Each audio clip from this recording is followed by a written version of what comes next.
Hello, everybody. Thank you guys for coming. I am your humble broker, Doug Rubin, if I haven't met any of you guys. I love researching the market. I think it's an opportunity for us to demonstrate that we're more than just door openers. We're more than just people that put a sign in the street, right? We are demonstrating our value by bringing our local knowledge and our local expertise, right? And above and beyond that, knowing the market is going to help you serve your clients better. When I was a new realtor, I was told that the market was competitive, and I had not a damn clue what that meant, right? Okay, I'm brand new. I've only worked with maybe one person.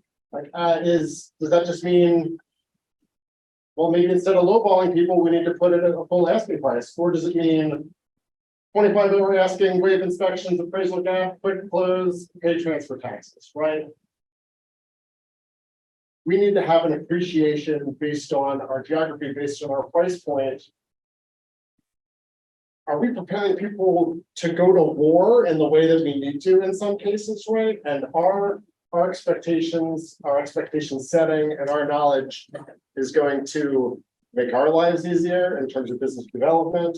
And it's going to make your clients' lives a lot easier too, in terms of making the transaction go more smoothly, and actually increasing their satisfaction.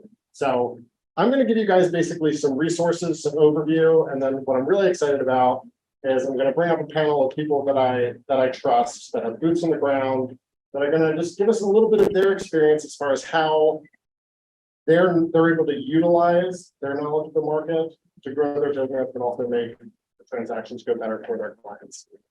So let's jump into it. Okay, so I'm going to give you guys a bunch of tools today. It's going to help you guys sound really smart. I want you guys to win business. I want you guys to be able to hand people a market report when you go in a listing presentation or a buyer presentation. I want you to have certain basic statistics on the tip of your tongue, so you're going to be the smartest realtor that they interact with, right? That's the goal. We're going to prepare the clients so that they're going to actually know what they're up against, so that they're not going to be floundering, so that they're going to be prepared to actually jump. They're prepared to actually pounce on that property when they want it. And we're going to talk about how this is going to impact you in a day-to-day capacity. So we're going to start wide and we're going to go narrow. Okay. So this I just thought would be a fun exercise. You can go and Google trends and figure out what people are Googling. Okay. So I typed in the words housing crash. Okay, so there wasn't a lot of interest in it. All right, COVID popped up here, then people kind of worried about the world ending. That's maybe a reason to prompt that. You know, it's pretty steady, creeping up a little bit. Then it looks like right around here is when I think interest rates started getting jacked up, and then people started freaking out. Like it started unsustainable, and then it got even crazier with the interest rates and affordability. So people are worried. People are talking about this. People are hearing about it on the news. Okay, so we need to be able to put everything into context for them and give them comfort, A, that you're the expert, and B, that they're not making a dumb decision if they're buying or selling a house. Okay, so this is again national. There's a few things that I was just able to pull from NAR, national trends, right? This is over the last few years now. Home sales are down. Home sales are down a lot. It peaked, sort of peak COVID there at 6,500 a year. Now we're down to closer to 4,000. So that is something that we're seeing nationally. That is something that we're locally. There are fewer sales happening. They also break it down by how much each price point has gone down. So my main takeaway from this is that everybody's getting hit, right? There's a little bit of variance that the $300,000 house is not hit quite as hard as the $700,000 house, but everybody's down pretty considerably. Here's the other thing if you Google about prices falling. There's all kinds of articles. Are prices falling? Here's where prices are falling. Everybody wants to know, do I just need to wait for that crash? If I buy now, am I going to be in trouble? Do I need to sell quickly before the prices start to fall? These are questions that people are asking. But guess what, guys? Prices are basically not falling. And this is nationwide. And it's the numbers are going to mean more when we get more granular and go local. But you can see here, basically they were creeping up steadily. Here is basically right where interest rates started going up. So there was a dip for sure when interest rates started going up. This is nationwide. But within a year, we're right back where we were. Okay. So at best, I can say nationally, there was a temporary dip in prices, but we're not seeing prices plummet the way that people are kind of expecting. I love this map. I got this off the Washington Post. This is, if you're seeing stories about prices falling, I bet it's in one of these bright purple areas. There are parts of California, parts of Washington State, Texas, Florida, some individual cities in the country that we thought we had it bad with bidding wars. Some of these places were crazy, okay? So some of these markets got into really irresponsible territory, and there was definitely a price correction, okay? But look where we are at. Do you see this cluster of green that's actually almost nowhere else in the country? This is where things are actually still kind of staying copacetic. It hasn't cooled down very much. There's instances where. Can you share your screen, please? Oh, shit. Yes, that's a great idea. That's a really, really good idea. Thank you for that.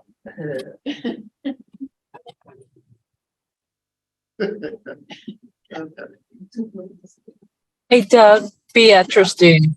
While you're looking for that, is there some documentation or information that shows the percentage by which it is decreasing? Because it's not the same as what we dealt with in 2020 or 2021 when people were like Elvis was. The people seeing Elvis throwing panties up on the stage or every part of their body. We are seeing a decrease in some respects, but there is still some, some sustainability with increase. Is it like 5%, 2% above asking? Is it 5% above asking? What are we seeing? Yeah, so I'm going to get into a little bit more of the local data. Okay. I love, and I think, so part of this, I plan on teaching this class regularly, possibly every month, just to make sure that people are updated, make sure we're getting more bodies in here to sort of give boots on the ground updates. I love the idea of doing kind of a deep dive into how this correction is different from 2008, right? Because that's people's sort of assumption when they talk about a market crash. That's what we can sort of relate to at this point. There's a great many reasons why this is totally different from then, but it's ultimately going to come down to supply and demand, which I'm going to talk a lot about. But to your point, Beatrice, and even I can't really zoom in, but if you look at Maryland, there are some parts that are a little bit purple. There are some parts that are light green, some are dark green.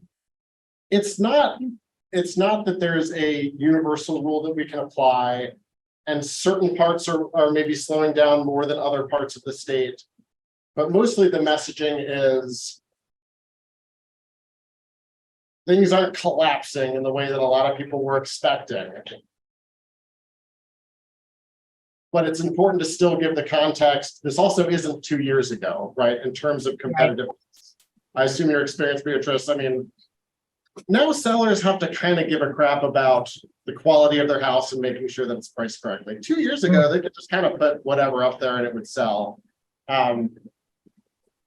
Yeah, so we'll talk about the details there. But I just really like this map, and I think it's really telling that we're in a unique geography where the market really isn't kind of making this big correction as it is in some other spots. Yeah. And now that you guys can all see my beautiful map, thank you for reminding me to share. Okay. So that's what's going on around the country. Hey, Doug, Yeah. Okay. All right, so now I'm going to give you a couple more resources that are going to make you look smart. Okay. I really like some of the stuff that Bright is putting out now. They've put a much bigger emphasis on their own market statistics and updates that they're providing. So I'm just going to give you guys a little snapshot. You guys still see the screen? Take that as a yes. Okay. Yes. Perfect. Awesome. Thank you, guys. So they have basically mid-Atlantic news, and then they break it down by specific geography. So I really like these market minutes. They do this once a month. It's a 2-minute video. There's a chief economist for Bright. I'll just play it for a few seconds to get a sense of what you're looking at. Bright's Market Minute. I'm Dr. Lisa Sturtevant, Chief Economist here at Bright MLS. It's summertime and the Mid-Atlantic housing market is heating up. Despite higher mortgage rates, the market continues to defy expectations. So what should we be watching? First, let's start with inventory. Buyers have gotten a little bit of relief during the spring as the number of homes on the market has started to increase. But that trend has reversed and the number of active listings on the market is down 11% compared to a year ago here in the Bright footprint. So I'm not going to make you watch the whole video, but it's a nice little thing. It takes 2 minutes out of your month to just kind of get an idea of what's going on regionally. But more helpfully for us, we can dive into these specific reports for a metro area. So if you click on Baltimore Metro, first it gives you just this great snapshot year over year, all the major statistics that you're going to care about, right? So some of these, Can you zoom this a little bit more? I will attempt to. Is that better? Okay.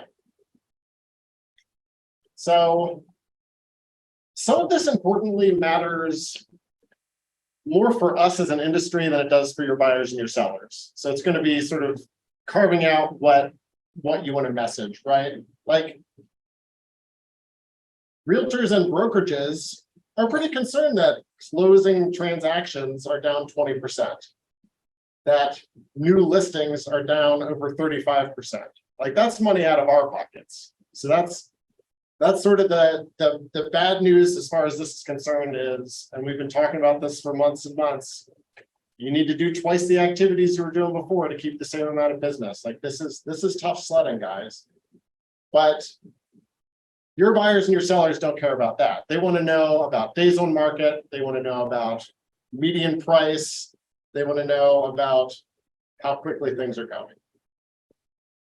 So you can just drag snippets of this and put it all over your social media.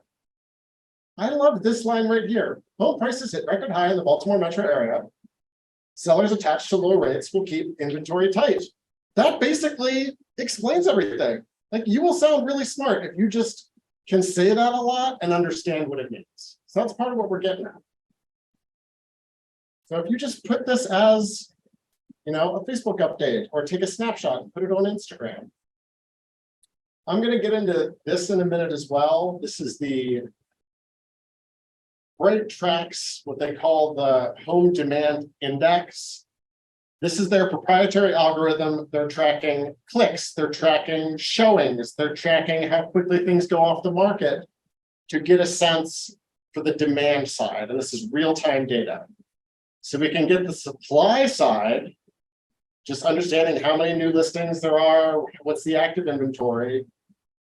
And if we can also get the real-time demand data, all this is supply and demand at the end of the day. That's what's dictating price. That's what's dictating how quickly things are going.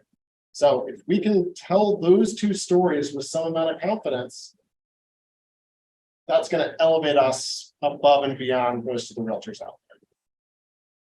So I'm not going to spend a lot of time going through all this, but this is awesome stuff. The metrics that they're showing, they track back 5 years So you can get a sense, you know, things peaked in 2021, COVID, overall transactions went down.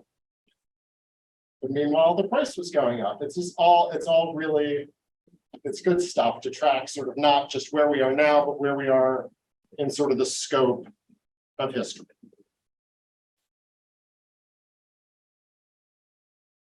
Also on that page, there was a little button for a media kit. If you, I think I clicked on the LinkedIn one that gave us this nice landscape one. Just slap this on your social media every month. Hey, ask if you have any questions, or if there's something that really deviates from the month before, just keep track of it. And you can, the more we track it, then if something does pop off that seems like a deviation from what you were expecting, just gives you more content. Okay, Doug, I'm a high C person. Okay. So when we post any of those graphics from Bright, do we have to still have that disclaimer that says this is subject to change, or this is based on data XYZ ago? I mean, I think you can be clear that it's a snapshot, right? So here's another one. It's basically this is basically the exact same thing that MAR puts out every month. And you can download, I'll zoom out so you can just see. Download as a PDF, download as an image file. I see people that just download this every month, put it as their Facebook status, and say, hey, market's still hot. Call me if you have any questions. So I think it's pretty clear, you know, as far as a timestamp, this is just a June snapshot, right? We're not representing that this is for all time. We're not representing that the market's going to be like this in 2 months, but this is what we're looking at now. Okay, thanks. Yeah. And it really all tells the same story. Units are down, but prices are still going up a little bit. They're not going up like they were. It was going up 10, 15% a year. Now it's just, you know, 1 or 2%, but that's still pretty good. Okay. Now, if you want to really nerd out, which you know that I do. First, we looked at national, then we looked at state. This breaks you down by county, okay? And this is important for a few reasons, and I'm going to try to zoom in. Okay. Yes, I'm going to attempt to.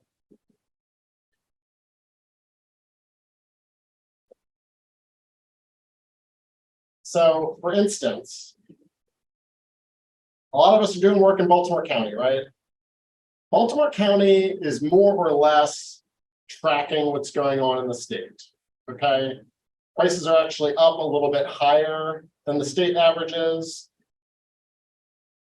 Days on market, we're talking 5 days on market, things are growing quick. New listings are down from last year, like 35%. So it's pretty much tracking. But this is, again, where you can sort of flex your expertise. Just knowing the state data might not be enough. If somebody has a house in Anne Arundel County, oh, their prices went up 10%, whereas everybody else went up 3, 4, 5%. Like, that's a big difference. Whereas there's some jurisdictions, the more rural counties, that prices are actually starting to drop more. So geography does matter. So we can give state trends, but once you start really, you're consulting a buyer in Anne Arundel County, they need to understand that prices have kept going up. If you're in Frederick County, maybe you can give them different advice. Maybe if you see something that's overpriced, maybe then it's more appropriate to ask for a market correct or price correction. So I like tracking this stuff, especially your local jurisdiction. So let's say you're in Baltimore City. I think days on market is one of the most important things to track for people. Just in terms of, especially for buyers, like the get up and go that they need. If it's 5 days on market and something pops up, you take a lunch break right now, we go see this house, right? But if it's 14 days, 21 days, 25 days, maybe they can wait until the weekend. It's just giving them more tools so they're not going to miss out. Similarly, if you have the seller, wouldn't it be nice to know what the average day on market is for that specific jurisdiction, not just in the state, not just nationally? This is on Maryland Association of Realtors. So I'll share this. I'll share the PDF. But once you're on, but I went down. Yeah, here we go. Oops, I just closed that. Yes, once you go, so on the MAR site, you log in, you go to news and events, you go to housing statistics. That's where you get that. Every month I always forget the link and I type MAR housing statistics or MAR hot sheet and it pops up immediately. Just to make sure that nothing wacky's happening.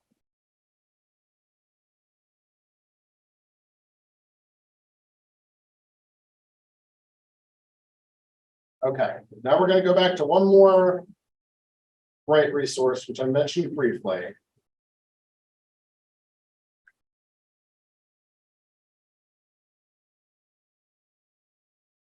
So this is the home demand index that I was talking about before, where they're tracking clicks, showings real time. This is proprietary data that we get or pay for with our Bright subscription. So overall, Maryland is in what they're calling the steady range.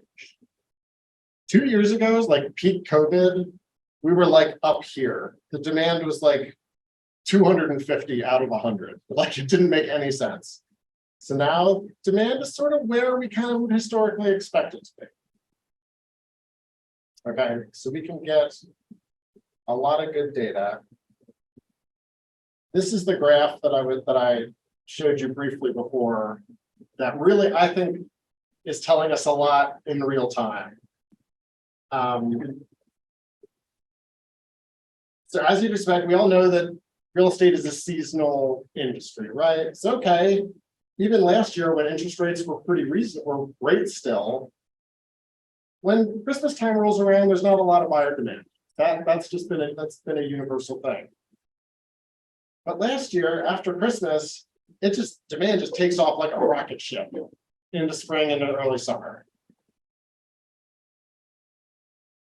When spring was rolling around this year, I'm like, oh, holy crap, are we going to start to catch up to last year, or are we really in kind of a new dynamic? And this number is, these lines are very different. We're at like a 45-degree angle going up here, and then we're just kind of sloppily, gradually kind of trying to go up a little bit, but just demand is nowhere near what it was. And this has a real impact. I had a listing last year, and I colloquially refer to it as the cat pee house. This was not a nice house that I was trying to sell. Okay. And we were trying to sell in December of 2022. And I see now and understand that there were not a lot of buyers looking in December of 2022. And the ones that were buying were not interested in the cat pee house. They were not feeling it at all. They liked other houses more than our house. But I could have done and should have done a better job making my sellers understand, like, we are in, like, look what demand is doing. Like, we are in an unprecedented time. I know a year ago, your aunt sold her house for $200,000 over asking. The more data that we can give people, the better their expectations are going to be, the smarter we sound, smoother everything can go, and everybody's expectations are met and everybody's happy. So we're going to have to see. I mean, it'll be interesting if these interest rates are just the new normal, right? If it sticks between 6 and 7% for a really long time, maybe buyers be like, well, I guess this just is what it is, and we need to may as well buy now as opposed to buying later. I think there are still people that are waiting for interest rates to drop. So hopefully once that happens, there will be a little bit of a bump. But we'll just have to track the Fed and track these numbers closely. Other thing that you get here, and this is real fun. So we were getting local before, right? Okay. We're in the demand, this is Bright Demand Index. I'm clicking on Baltimore Metro. Let's say I want to know about Baltimore County. This is a demand heat map for every zip code in Baltimore County. So I'm going to pull this up for my sellers. I'm going to pull this up for my buyers when I know where they're looking. And I'm going to say, hey, if you're in Moncton, demand is really high. But if you're much further north, yeah, Freeland's not so much in the demand front. So this is really, it's helpful stuff, just little touch points that are going to make you seem smarter than you are.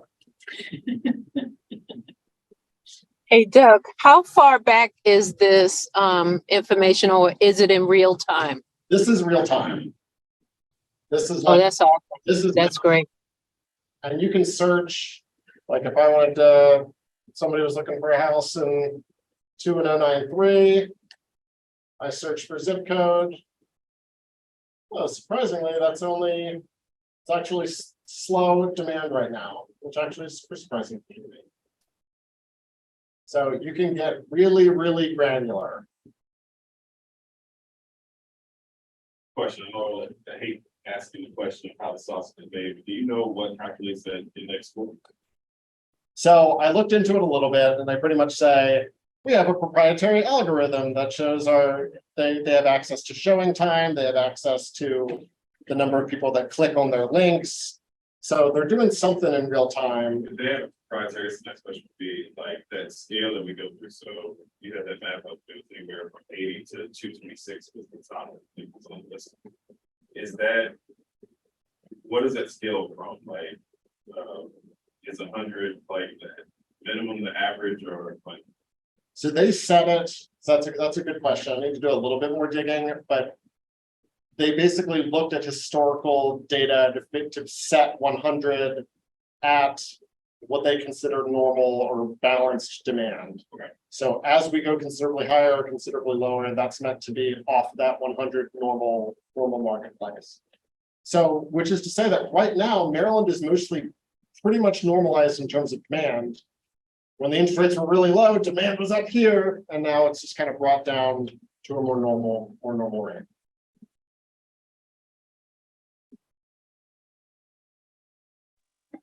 Doug, does it show, or can we click somewhere to show? Because often I'm getting now questions about short sales and foreclosures because they're out there, buyers are looking for any kind of discount possible, auctions, short sales, foreclosures, and, inventory is what it is. But do Bright have a button to click about the foreclosures or short sales? Not to my knowledge, and it's a really, really good point that it's something that we need to track. And part of what I want this exercise to be and why I want to teach it all the time is that these are just, the 4 tools that I use on a weekly basis. But there's stuff that you all use, there's stuff that I know that's out there that, the goal from this exercise is to kind of create a brokerage-wide resource pool that we can all tap into and kind of mastermind together. So the goal is to kind of, if there's information out there, we want to have it. And you're absolutely right that's people are desperate for inventory and it's an affordable housing crisis like we've never seen. So people are looking for a deal if it's available. I'm very interested to track the foreclosure market. I think it's been increasing slower than people expected. Right. I'm personally And I think I'm just not thinking that it's going to be the game changer that it certainly was in the past, right? Because a lot of the foreclosures, we're coming into a market where there's no inventory. So there's still this thirst for the buyers to snap them up, which means there's going to be competition. So I think everything's going to be competitive. There's not going to be free houses like there was in 2009, but something we need to track for sure. Yeah, guess because I'm looking at the trajectory of people who bought in the high side of 2021, will we see those same people in a year or two now either refinancing or cannot hold on to their properties? So I guess going forward, yeah, like you said, focusing on foreclosures and short sales. But yeah, I thought maybe Bright, because I know one time or another in either Remind or there was a button in Matrix that you could check out the foreclosure uh, system. You can definitely, if you just search by purchase type instead of standard, if you click on REO and short sale, you can certainly run market reports, compare this month to last month and the month before, and get a sense of the trend line for sure. I think Okay. that's an exercise and a research project that I may undertake before our next class here. All right. Okay, So, thank you. yeah, of course. So I'm gonna attempt to draw something, and you guys are gonna all have to be very patient with me. Now. Okay. Oh, man, this is bad.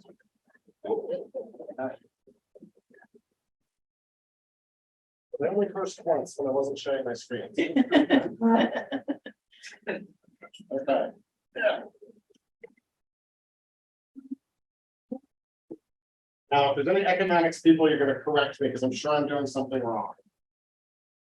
But I really think that the overall market is surprisingly easy to understand. When it comes to just basic supply and demand. Okay? So I'm gonna attempt to draw this graph. This is price. This is quantity of houses.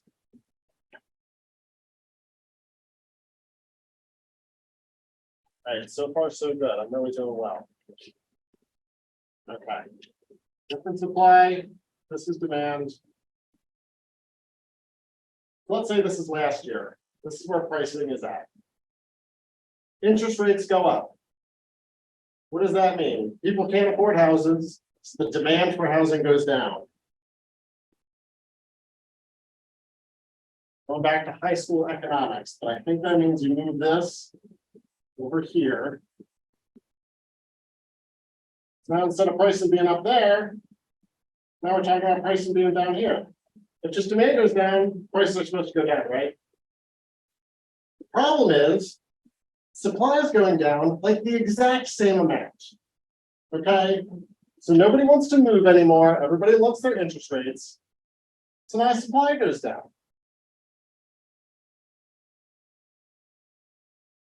So we're at exactly the same price point that we were before. This is our new equilibrium. The number of houses is way down, but the prices is basically about the same. So demand is tanked, but supply is also tanked. It's just kind of this perfect storm. And the reason why I point this out is because buyers and sellers, we're feeling this market is very different from last year. Buyers and sellers really aren't. It's still kind of the same amount competitive. Pricing is still kind of the same.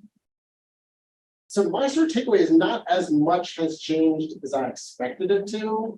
Now, it is a little bit different. Like I said, the cat pee house really should have replaced their carpet sooner. Like they could have done more. But it's still a seller's market, essentially how it was before, and prices are still kind of remaining the same. So thank you for indulging me with that. I think it's kind of helpful to just explain in very black and white terms sort of what's going on. But with that, I'm going to sort of stop talking. I'm going to drag a couple of people up here to tell some stories, and we're going to have a little bit of a discussion. If my panelists could come up here for a moment, we're welcoming Kirsten's going to come up, Mike Bailey, Stanley's going to be here. We're just going to have a 10-minute conversation to figure out what are we seeing?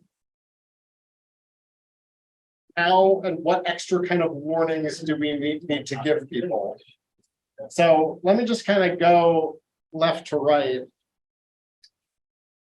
How is your like buyer consultation changed? Like what extra conversations or data points are you needing to have? And do you think that it's helping you in any way? The first thing that popped in my head when you said that is just that buyers have heard the news and they're going into it now expecting that it's going to be competitive. Whereas, last year, it wasn't so much. A lot of people were surprised by how competitive it is now. They watch the news, they have friends who've gone through it, and so I feel like they're a little more prepared Mhm. for it to be like, Well, that's a good sign. Well, I always like to ask, hey, what have you heard about the market? And then you either have an opportunity to confirm or educate, right? So it's great if you can just mostly confirm what they already think, or if they have somebody who's gone through something. All right, Sammy, what about you? For my buyers, I pretty much let them know. Move with your best foot forward. Right. My buyers, some of them be needing closing cost help, so I tell them up front, look, closing cost help is not gonna be, that's for you this year. Kind of want to save up some more money, see if we can give some somebody. Because it's still competitive, people, houses for 280, people will come in and bump it up to 290 very easily and willing to pay that. They don't need any closing cost help, they're willing to put them in down payment, closing costs, all of that. I've been in situations where clients waive inspections.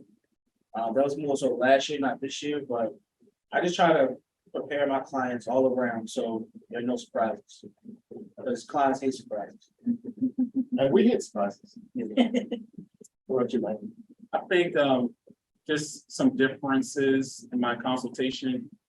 I'm spending more time assessing like the fight in the buyer, right? Right. Like I'm spending some time in the beginning trying to figure out who they are as a buyer. Because that's going to save them some time and me some time. If they are the frugal, I don't want to spend a whole lot of money. I'm really looking for a deal, Mike. I'm hell bent on getting seller help. I want to use these grants. That might be tough when we've got the rare opportunity that has just popped in coming soon. Or is like one day on market, trying to go take that person into that house. Preparing an offer is like, what are we doing, right? And that's tough to have that conversation, right? Because there are people that want to casually look or just wait for a deal. So how do you sort of coach them, or do you just let them kind of flail for a little while and figure it out? So here's the thing, right? Because an old approach I used to attempt was like, all right, self-discovery. Like we're gonna go to a bunch of houses and they're gonna get their offer rejected and then they'll come around, right? But then what I realized is that, my own personal I guess thermostat or thermometer or to be able to take rejection is a lot higher than theirs. Okay. So what happens is like buyer fatigue sets in sooner because I'm thinking like, oh, they're gonna get knocked down and get back up, and it's like, no, they get knocked down and then they're like out. They're like, I'm done, and I'm like, come on, Right. I need that money. Bring out the smelling salts. Like, come on, they're like, no, Mike, like I don't want to do this anymore. Just like, okay. Yeah. So Have they been prepared to put their best foot forward, right, act with more urgency? Not only is that making it easier, but it's helping them accomplish their goals. Right. They want to move. If we find the house, it's not like we're pressuring people to move. We're just trying to set expectations so that they're And not. I might try to match that person that may not have as much fight as the next person, saying like, hey, look, this house has been on the market for like 30 days. They may be more open to a conversation that fits what you're trying to do. So, Yeah, I show my clients, for clients like Mike has, I have a few of them. We don't look at houses that's like, if it's 10 days or more, cool. We'll look at it. Yeah, If it's less than 10 days, no. yeah, I like that. So can I ask this? I'm Investors. sorry. Yeah, so I have a bunch of investor clients and I've seen people drop out. So I have a person I've listed, maybe 6 or 7 houses where he's gonna stop rehabbing. Just, he's got to an age where he's retiring and it's just kind of throwing the towel. A couple others have, you know, their general contractors are taking on jobs, working on other people's houses rather than rehabbing houses and selling them just because the inventory is so limited for investors. There's not that many foreclosures right now, and the homeowners are snatching them up. From the investor standpoint, it's been really tough from that standpoint.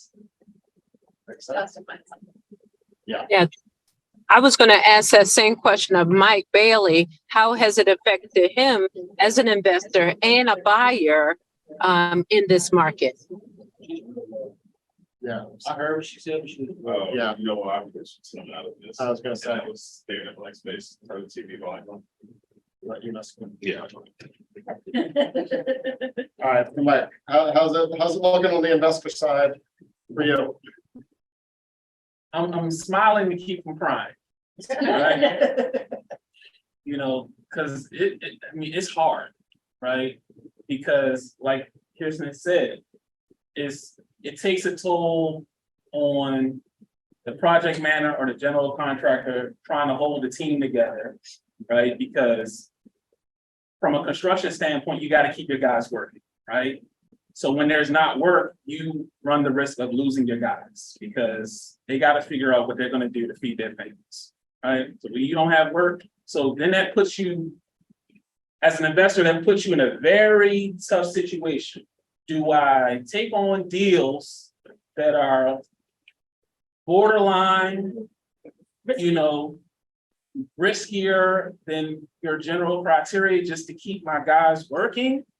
Or do I just stop? But then you kind of like, you're like undoing your business, right? Because you gotta feed them, right? Yeah.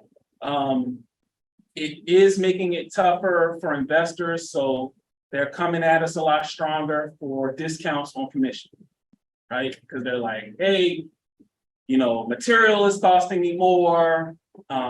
You know, this deal isn't as lucrative as we had wanted. Like, I need you to work with me, Mike. I need you to. And so now, you know, yeah, like, can you do it for 4%? And I'm respectfully no, right? And here's why. You had a question. It makes me think of something. I remember, I guess when this happened back in, let's say 2012, even though it might have been a little bit later. The margins, right? So for a lot of investors, they were doing profit margins up to around 30% at that time. And I remember having a conversation with I forget their team name, but Alex at the time. He said he went down from 30% margin to going down to a 10% margin to be a good deal. What do you find from an investment standpoint is a good deal from a market standpoint today? So it's running case by case based on the investor, right?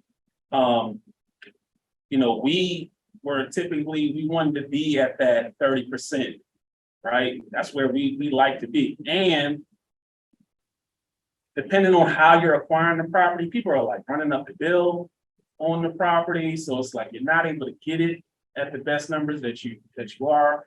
People are more aware that it's a seller's market. So they're like, send it to auction. Put it on the market rather than doing like direct sales. So because they know then, you know, the newbie investor, because like I had a property on the market.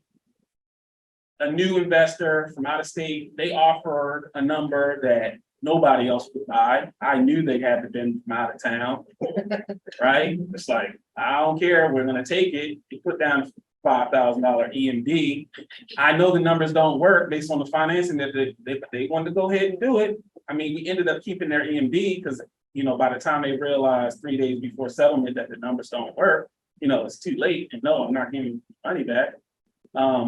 But that's what's happening, you know, where if you're going, the seasoned investors know, like, I cannot be more than here for acquisition because of renovation, you know, unknown variables that they gotta take into consideration, you know, potential. And then you look at the net, it could just, some of us are taking big L's. So I'm just gonna tell you, right? You know, it's becoming like, we're, as an investor, literally, you're like, all right, I'll break even on this one. I'm gonna make some money on this one, but I gotta hurry up and get to the next one. And you might take an L, you might have 3 projects going at the same time because you're trying to keep your guys working, like you're trying to keep inventory going, you're trying to keep opportunity going so you can ride this dip out. But it's stressful. 100%. That's fascinating. Yeah, It's I real. feel like investors also, like, at least ones I'm working with for a while, they took on like the house on a busy road, or the house that like was weird layout, or just stuff that they normally would have just passed on by because it's gonna be so hard to sell. Like this spring, I had 3 of those to sell, you know, because they're just taking anything they can get just to keep it going, like Yeah. you said. Yeah. Have there Can been any? All right, go ahead. I'm sorry, can I ask, have the strategies changed with some of the, I know some teams have gathered their people together in the past 2 years to make those calls and see if sellers are willing to sell. However, now it seems like sellers, just talking to a few, are becoming more agitated with the calls, but also realizing, where am I going to go if I do take this call that someone is saying we can buy your home, and you know, so on and so forth. Have the strategies changed within your teams or individuals where trying to get sellers to make that move? Did that sound clear? It's very clear. I don't know that, you know, I can speak for myself. I don't know that the strategy has necessarily changed.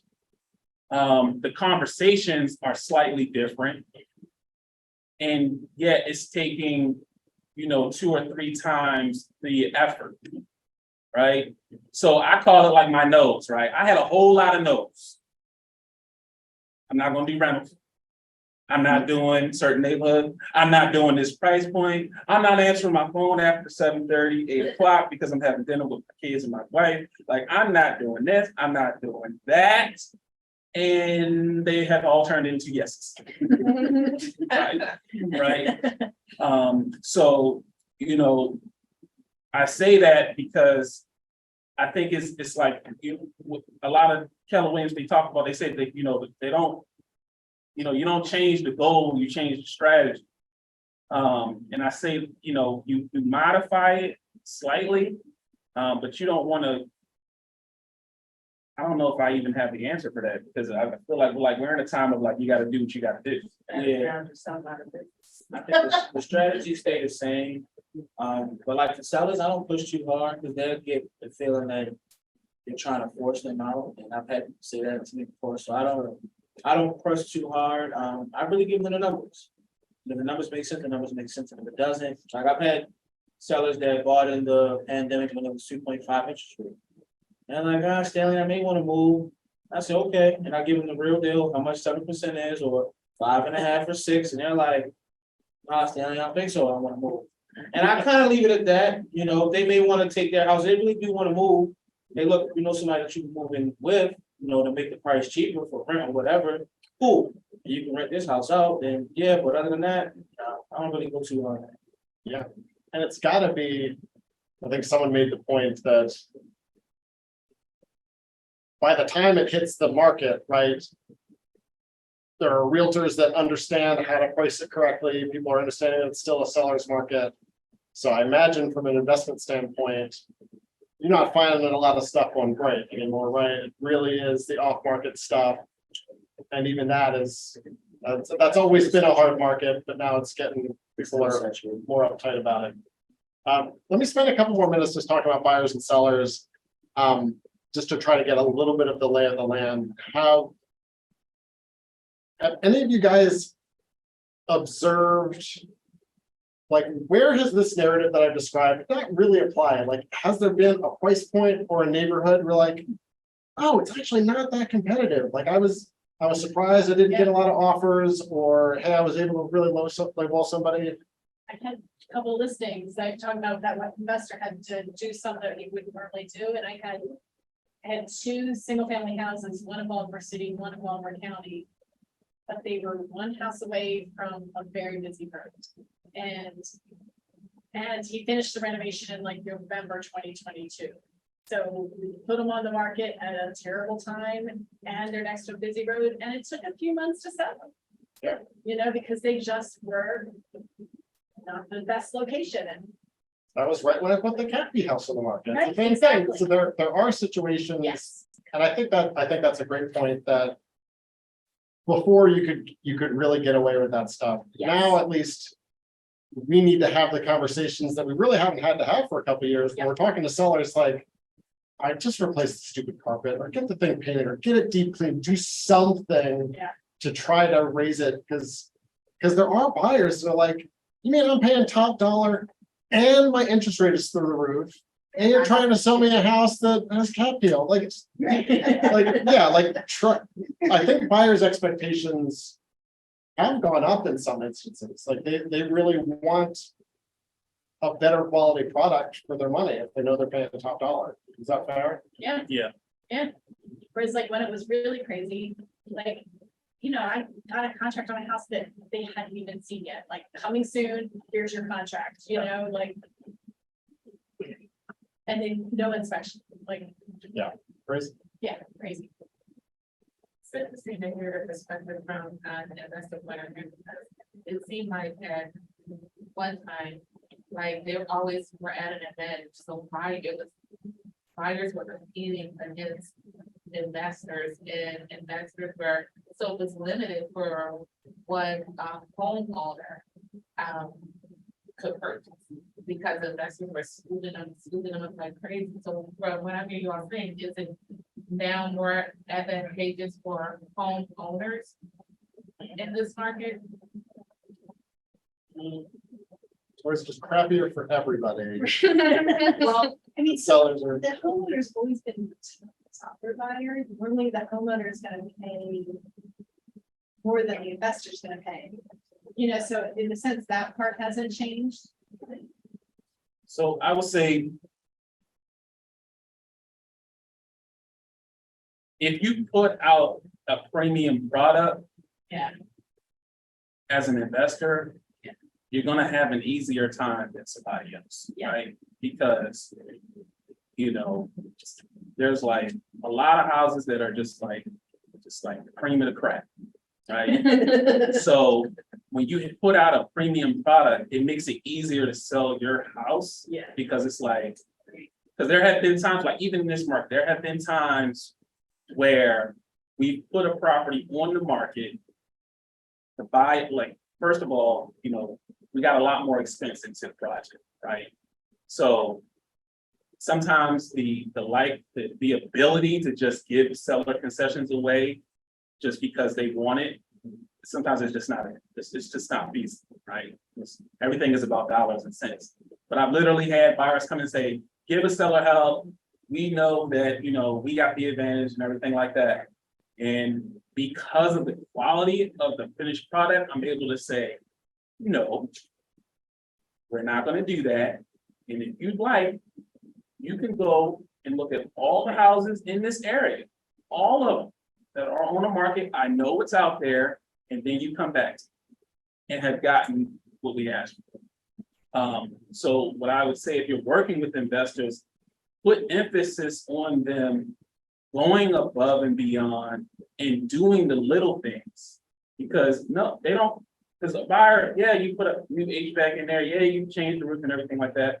And they're not gonna care about that when the trim is bad, the punch out work is just shoddy, because, you know, from their standpoint, this costs millions of dollars to fix if they take it on, and it's just ill, like it just doesn't show up. So those houses, when you do that, you're inviting the conversation for seller help. when you didn't do what you were supposed to do during the project. I call it adding bells and whistles to the house. Yeah. Gotta add bells and whistles to the house. Yeah, Because people want the premium product, they're paying for it, and if you can make it, like, you want people to go overboard. You don't want people to go overboard, you want some bells and some whistles, but maybe not the biggest bell, it's obviously threading that needle. yeah, but the attitude of the buyer is like, look, I'm paying 6-7%, right? So it's like, I'm motivated to buy. I have to be more discerning in my choice Yeah. because I'm Yeah. literally paying more for the same house that I would have paid a year or two ago. So I'm not going to pay more for my mortgage because my brother, my sister, my cousin, they're at 3.25 or 2 point something, and their mortgage is this. I just had a conversation with my lender. My mortgage here is gonna be $2,000 and I don't have time to do $15,000 worth of work. You know, I need to be ready to go. because it's gonna be substantial, just the cost of work is gonna be substantially, they're thinking of it from a consumer standpoint, right? You know, what I'm gonna pay to get a driveway paved and what they're gonna pay is gonna be very different. Because it's, you know, so they're thinking about all those things. And buyers catastrophize repairs, like there might be a little bit of moisture in the wall, they're like, oh, this is gonna be a $50,000 job, and they, like, their mind spins all up over the place. Right. Whereas if you can use your expertise and say, look, it's a $3,000 job, let's get it fixed beforehand to get those questions out of people's heads, and then we don't have to worry about it. Exactly. Exactly. So I think we're kind of coming up on our time. So my hope is that we're gonna show up better than everybody else, because we're gonna know this stuff. And we're gonna be able to print out some of those things, put it in your listing presentation, hand it to them, you're just gonna look a little bit better. You're gonna prepare your buyers and sellers in advance. So when the market does what the market does, which you know the market is gonna do, they're not surprised, they're warned. You sound smarter because you got ahead of it, and the whole thing's gonna go smoother. You know, I think it's important stuff. I'm really grateful for our panel. Thank you guys truly for taking the time out of your day. All right, thank you guys for coming. Really appreciate it. Thank Thank you, everybody on Zoom. Thank you. To be on agency.